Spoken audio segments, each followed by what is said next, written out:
அந்த மனுவை எடுத்து படிக்கிறார்.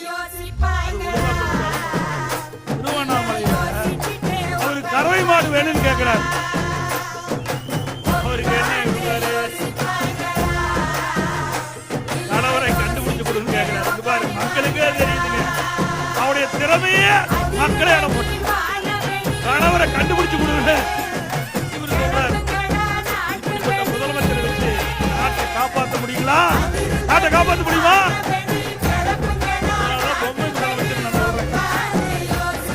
அதுக்கு எரிஞ்சு போய் என்னென்னமோ பேசுறாரு முதலமைச்சர். ஆக எப்படி ஏமாற்றுறாரு எண்ணி பாருங்க. சரி, அந்த பெட்டியை எடுத்து நீதான் முதலமைச்சர் ஆகிட்டீங்களா? சரி, அந்த பெட்டியை திறந்து அந்த மனுத்தை எடுத்து மனுக்கெல்லாம் தீர்வு.